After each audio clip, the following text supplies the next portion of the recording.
Since starting this whole anime review thing, there has been one anime requested above all others. One anime so polarizing that half the community loves it, while the other half wishes death upon the first half for enjoying it. One anime so popular that it was the only anime that anybody talked about for, well, here we are, 4 years later. I've done the research, I've watched the anime, I've listed the pros and cons, and I've come to a conclusion. So, let's talk about Sword Art Online.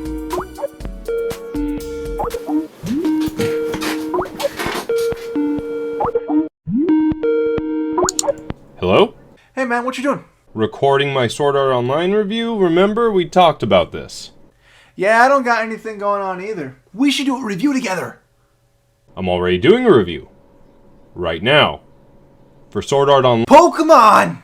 Do you have Tourette's? Is this Tourette's? We should do a review of the first Pokemon movie. I literally just said Pokemon! Am I even a part of this conversation anymore? Pokemon? Alright, look, I already wrote the script and I made a thumbnail, so... Look again. What? What have you done? In order to talk about this movie, first we have to go over this series a little bit, just in case you're a complete recluse and know nothing about it. What have you done?! Let's start with a very quick summary of the anime. The anime stars Ash Ketchum from the town of Pallet, whose goal is to become a Pokemon Master. What's a Pokemon Master? I don't know. It doesn't matter. What are Pokemon? Good question, Dave. Pokemon are basically animals with elemental powers, and this world thrives around them. The way that Ash goes about becoming a Pokemon Master is by capturing Pokemon and winning gym badges alongside his two friends, Misty and Brock. But never has he met a challenge like Mewtwo. And that is where our story begins. And that is where our story begins. Never take my line. Oh, sweet! So you're gonna do the review? Do I have a choice at this point, or...? Nope, but I did, and I chose you, Gabbichu. Too much? Probably. Definitely. When you think Pokemon, you never really think great animation. The series, while drawn in the old school style, still never really held up to me. Not even in comparison to long-range series that came out before it, like Yu Yu Hakusho or Dragon Ball. Except that in retrospect, I realize you can't compare Pokemon to those, because Pokemon was never meant to be a serious anime. It was meant to be a children's show and accessible for everyone. That's why instead of fluid action or detail, we got things like basic shapes and primary colors, because that is what children understand. So going into this movie, you pretty much know what to expect animation-wise, right? Not exactly. Since day one of seeing this movie in theaters, I have to say that the artwork / animation has always blown me away. To start off with, they really did a good job of sticking close to what the original anime looks like. They didn't make any changes that really stuck out in a bad way.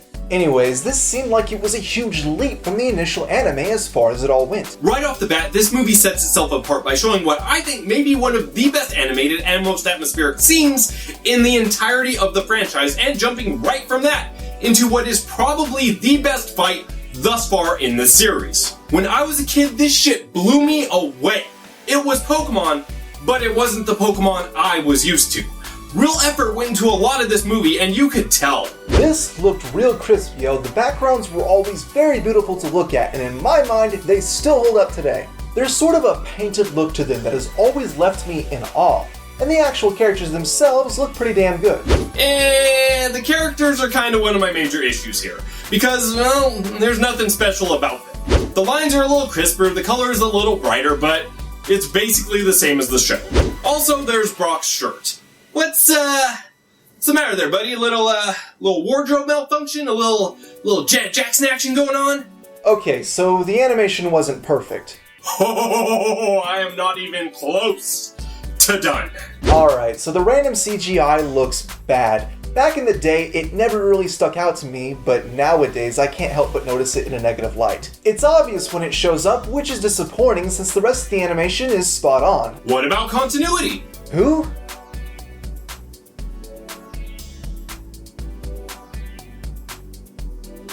The continuity in this movie is all types of wrong. First off, you have Nidoqueen evolving into Nidoking over here mid-fight. Then you have Machamp deciding that his intro is so nice they just have to play it twice. Then you have Gyarados' mouth taking coloring advice from Brock's sleeve. And honestly, the continuity in this movie isn't even my major issue with the animation.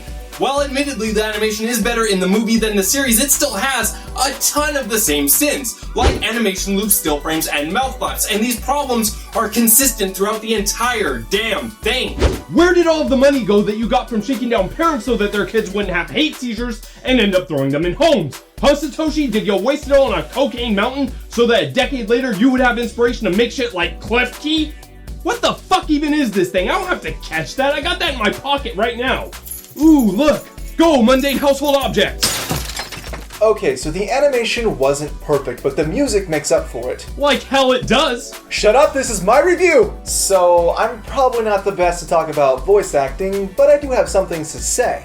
One thing that is really nice about the Pokemon series at this point is that the voice actors were really comfortable with their voices. They sound really natural, especially in comparison to the earlier episodes of this series, and that's something that I can really appreciate. I also love the voice selection for Mewtwo. He sounds so calm and collected, and I wish that he could talk me to sleep. I've always loved this voice. Huh. I actually kind of agree with you on this one. Huh, really? Yeah, this guy's name is Jay Goedy, or Geodude, Geodude, and he completely makes the movie for me, although for some reason he decided to go by Philip Bartlett in the credits. Why is that? Is Philip Bartlett like Ellen Smithy for voice actors or something? Back to the point, I have never heard voice acting this earnest or well done in the Pokemon franchise before or since this performance. This guy is just dripping with awesome, and much like the Pokemon, steals every single scene that he is in. Too bad he's fucking dead. Damn death. Killing people and shit.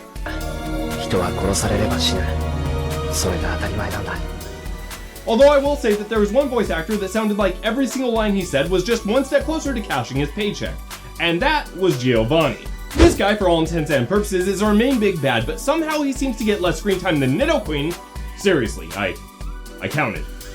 And seems less interested in what's going on than Psyduck. Aside from him, the rest of the voice actors, act. Although there does seem to be a strange phenomenon where everyone just seems to forget what fucking Pokemon they're looking at. Hurricane winds are a breeze for Pidgeotto here. Alakazam!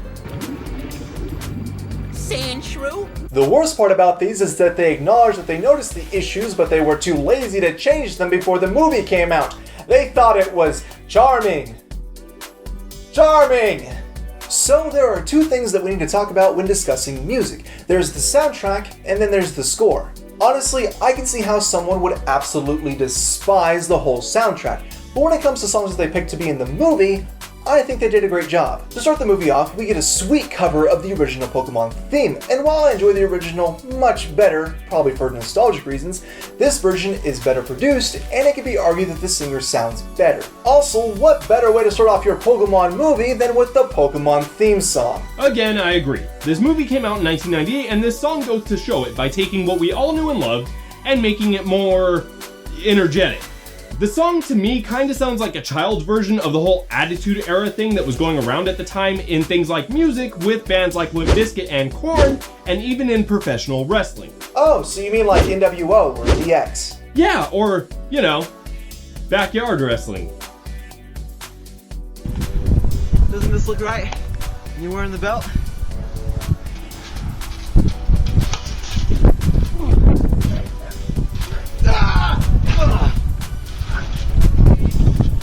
What have you done? Retribution! The only other really notable song was placed near the end with Brother My Brother by Blessed Union of Souls, which for me was the crowning jewel of the entire soundtrack.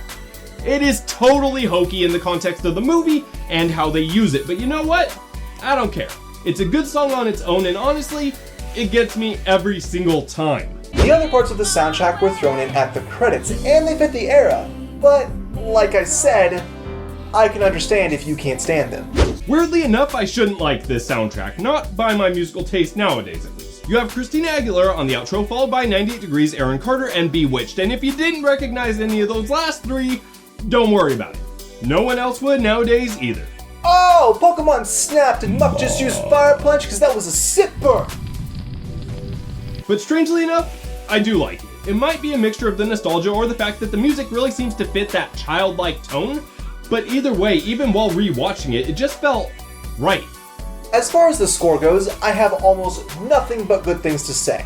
It was written almost perfectly for what happens in the movie, and I especially enjoy the piece that plays whenever they're caught in the storm. It honestly builds the tension and did a great job at elevating that scene. There's also the really notable Mew theme that plays whenever Mew's just being a little cutie pie. And, in fact, the score is probably one of the best parts about this movie.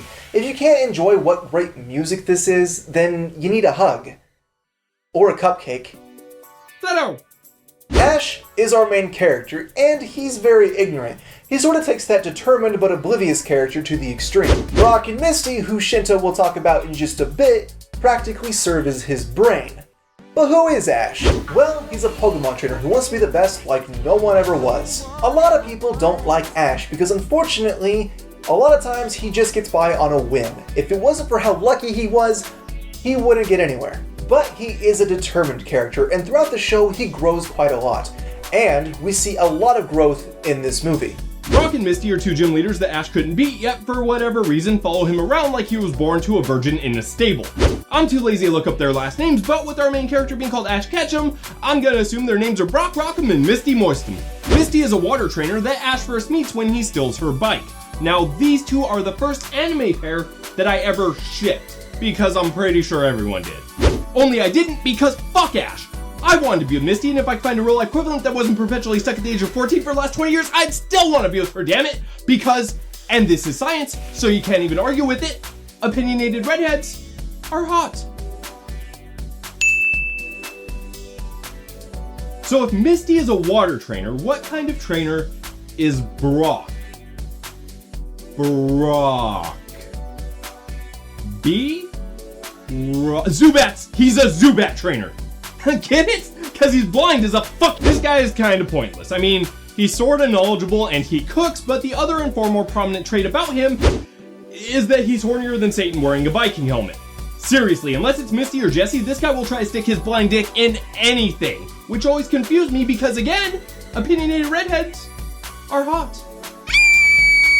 Team Rocket, they are our main source of comedy, which is kind of ironic because they're also villains. The team consists of Jessie, James, and Meowth. Jessie is in many ways the leader. She's definitely bossy and pushes them around a lot, forcing them into situations that they don't want to be in. James serves as the team's moral compass. He is the one to most likely actually question their methods. And this is because James is only bad because he's sort of rebelling against his rich family, which serves as another point that I want to make about James. He is a moron. Who would just leave all that money behind? Idiot! And last but not least is Meowth, who is the brains of the group. He's usually the one getting what they need and even coming up with the plan that they decide to put into action. He's also used to translate what the Pokemon are saying, so he serves as a nice bridge into both the Pokemon and trainers' minds. Mew is the little pink mink with the door ability from which Mewtwo was cloned. At the time, this little guy was not only the rarest, but also most powerful Pokemon in the entire universe, having only been given out as a promotional code for both the Game Boy games and the TCG, including the Ancient Mew card that was given out at this movie's premiere, and having never been seen or even mentioned in the entire series. But all of that changes in this movie when Mew shows up to swim and play on windmills and mock a genocidal maniac. But who cares about all that? This guy is freaking precious. So cuddly. Mewtwo is our antagonist, and here's a few things that you should definitely know. First off, Mewtwo is a clone, and his entire character is obsessed with this fact. He is driven by the circumstances of his birth. Mewtwo's few appearances in the anime, like in The Battle of the Badge, It's Mr. Mime Time, and Showdown at Poke Corral, were all used to build up this movie and give us some suspense. Mewtwo also makes an appearance in Mystery at the Lighthouse in one of the worst continuity errors in Pokemon history. In the games, Mewtwo serves as sort of a final boss, so it makes sense that they have him as the main antagonist in this movie. So right off the bat, we're gonna have to slap a spoiler warning on here because there's just too much going on in this movie, and we're gonna have to have the freedom to say whatever we want if we're gonna get through it all. Also, this movie's like 20 years old, so if you love Pokemon and you haven't seen it, there's just no hope for you. There's a button right here. Click it to skip ahead to her conclusion if you don't want to be spoiled. So the premise of this movie is both complicated and simple. It's simple. Simplicated? Simplicated. It starts off in a lab on some island where Mewtwo is being brought to life by some scientists. He awakens, somehow with a complete understanding of human language, and is immediately told that he is a clone of the most powerful Pokemon, Mew, and that he is a laboratory experiment. Mewtwo, understandably not about that life, decides to use all that immense power that they just told him about to blow their fucking minds, along with the rest of their bodies, in an explosion. That's right, our children's cartoon starts off with a mass killing. Gotta catch him.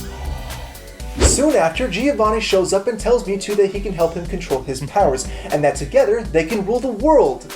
Or something. Mewtwo goes along with it for a while, but as seems to be the way with humans in this movie, Giovanni is an idiot and tells Mewtwo that he is using him, only to have Mewtwo do what a Mewtwo do and blow more shit up.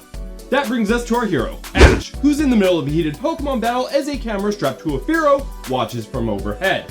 He wins the battle by having Pikachu use Thundershock on a Golem because fuck rules, he's the main character. Ash and company then receive a letter inviting them to battle the world's greatest Pokemon master on a secluded island, and Ash takes the note upon its offer and heads towards the battle. But unfortunately, the storm of the century derails their plans and they're forced to take shelter in a Pokemon Center, or something. Once there, they see that the place is full of trainers who also received the same letter, and they're all waiting out the storm so then they can get their shot at greatness. Brock, unable to keep his Onix in his Pokeball, immediately turns his attention to Nurse Joy, who we find out has gone missing. But there's like 1,000 of her, so no one gives a shit when one goes missing, and the group decides that they're going to use their Pokemon to try and get to the island, along with a few other trainers, like this guy on a Pidgeot, this girl on her Dugong, this guy on a Gyarados, and this gal on her Fearow. But Ash and gang don't need no stinking Pokemon because some Vikings show up and offer them a ride on their longship. But it turns out to nobody's surprise that the Vikings were actually Team Rocket and they've come to steal everyone's Pokemon. But because it's Team Rocket, they fail and their ship goes down, forcing Misty and Ash to use Starmie and Squirtle respectively, towing them safely to the island. Also, this happens. I didn't know Vikings still existed. They mostly live in Minnesota. I love that joke. Fuck that joke! That joke doesn't make any sense! How does Ash know what football is? Or Minnesota for that matter? Does he live in some kind of parallel dimension where our shit exists in his world but his shit doesn't exist in our world? Because if that's the case, it's garbage, and I want a Cubone, and furthermore... Dude, it's just a joke. It's stupid. I hate it. Anyways, they all make it safely to the island along with Gyarados guy, Pidgeot boy, Dugong girl, and... Fearow lady? Fearow lady? I will remember you. Also, we discovered that the missing Nurse Joy has been on the island the whole time, under some kind of mind control. You forgot about her, didn't you? That's because no one gives a shit. But back to things that matter, Ash and his group of background noise finally head in to meet our main antagonist, Mewtwo.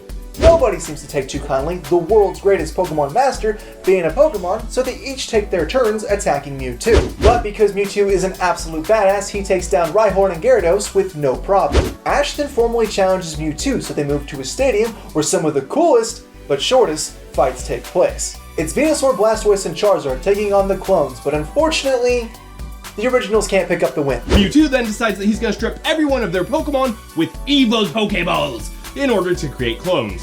This sends the trainers into a frenzy, each one of them fighting for their Pokemon's lives. But unfortunately, all of the Pokemon get captured, including Pikachu. But Ash, you know, caring for his Pokemon, actually chases down the Pokeball that Pikachu is in, while the rest of the trainers kind of just stand there. Weird how he didn't do that for his other Pokemon. Ash leaps right in after Pikachu and ends up in a fight with the cloning machine. I've seen enough him. You know what? The joke's been made. I don't need to make it. In doing this, he ends up damaging the machine and freeing all the Pokemon that were captured. But it's too late. All of the Pokemon were cloned. And this is kind of where I want to talk about Team Rocket. To start off with, they made it to the island on a whim. And by whim, I mean wheezing. Secondly, they only serve two purposes in this movie. One, comedic relief. When the movie starts to get a little bit too dark, especially for a movie for children, Team Rocket are sort of there to relieve that tension. And two, exposition. Through them just kind of wandering around, the viewers get to see things that would be very weird to learn from Mewtwo. We get some exposition, but because of the way that it was presented, it doesn't exactly feel like exposition. Other than that, they serve no other purpose. Oh, but Meowth translates. So does Mewtwo. Back at the stadium, Mewtwo explains that he wants to create a perfect world void of humans and Pokemon so that he and his clones can thrive. But Ash shows up just in time with his brand new Pokemon army in order to take on the clones. And this is where Ash begins my favorite Poketrope of all time. Running headfirst into danger only to be bitch-slapped into oblivion. But sadly, Mew is there to save the day and prevents our protagonist from dying. Mewtwo is not happy about any of this. He decides to put himself and his clones to the test by fighting the originals. He turns off all their special abilities and it turns into an absolute brawl between all the Pokemon. And Mew and Mewtwo do this.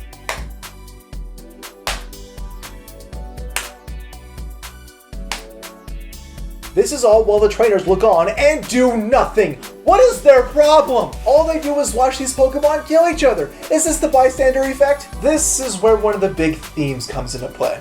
Pokemon aren't meant to fight. Not like this. What? You live in the Pokemon universe. Your entire society seems to thrive off of Pokemon doing what exactly?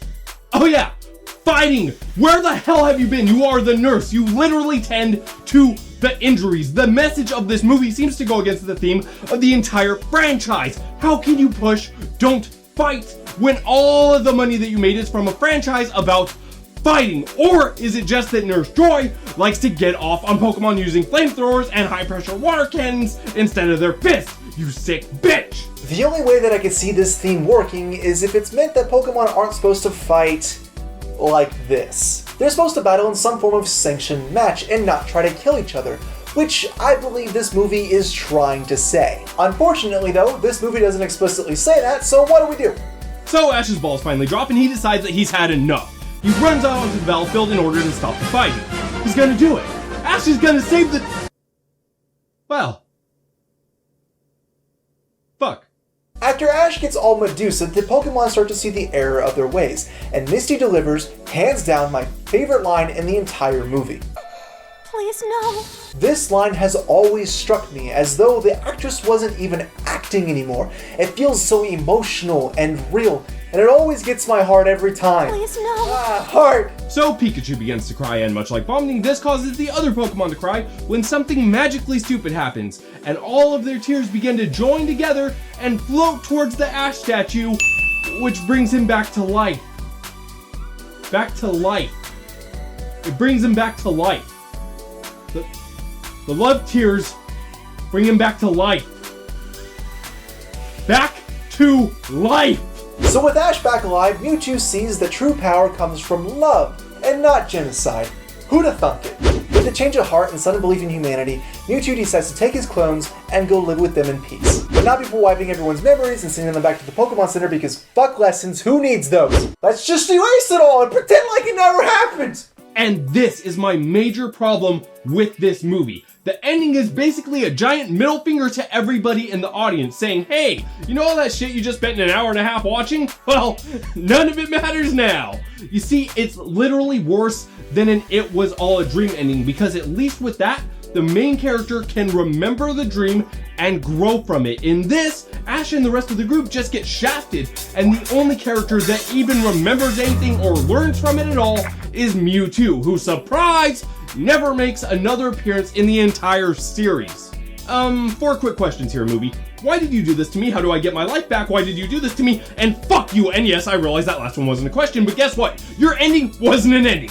Also, and here's an important question, why is Mewtwo using his Pokemon to fight other Pokemon? I mean, I get that he wants to prove that his clones are superior or some shit like that, but why wouldn't he use all of his immense power to try and kill all of the humans, since that seems to be where most of his problems lie? This plot is stupid, his character motivations are stupid, and watching this movie is a bigger waste of time than finishing this sentence. He does come back a couple times. Shut the fuck up.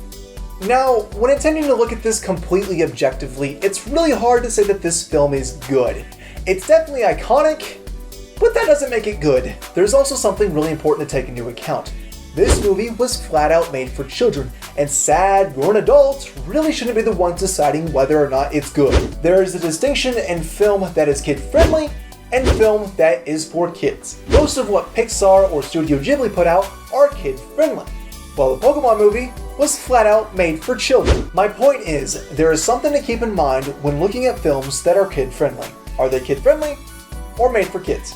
One thing that I'm going to give this movie that nobody can take away from me is the main theme. The circumstances of your birth do not define you. It's what you do with the gift of life that does. That's something that I have always taken with me. For me, this flick is a hot mess. The message gets mixed up, most of the characters are completely useless, the animation was only average at the time, the climax makes no damn sense, and the ending was at the time and still is the biggest cop-out for me in cinema. But this movie still does hold a special place in my heart. For hardcore Pokemon fanatics like Free, it's probably a mandatory watch, and for nostalgic freaks like myself, it's definitely a classic. Does that make it good? Hell no. But it's definitely special for a lot of people, so if you're interested, give it a look, or another look. And that's it for me, guys. Thanks to Free for letting me be in my video. No problem, man. And hey, I was thinking, when are you gonna get to reviewing Sword Art Online? It's been a while, come on. Well, looks like Shinto's had a bit of a mental breakdown, but if you want to see more of me, check out my channel over on FreeXax. I review video games, and hey, Shin even makes an appearance there sometimes. If you're all Pokemon out though and want to see more anime reviews, give his Ergo Proxy review a look. I hear it has guns.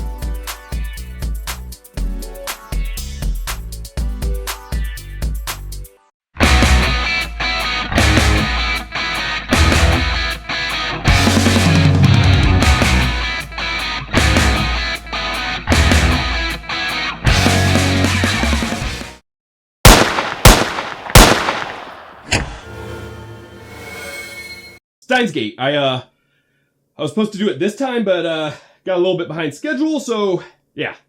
Steins Gate's next.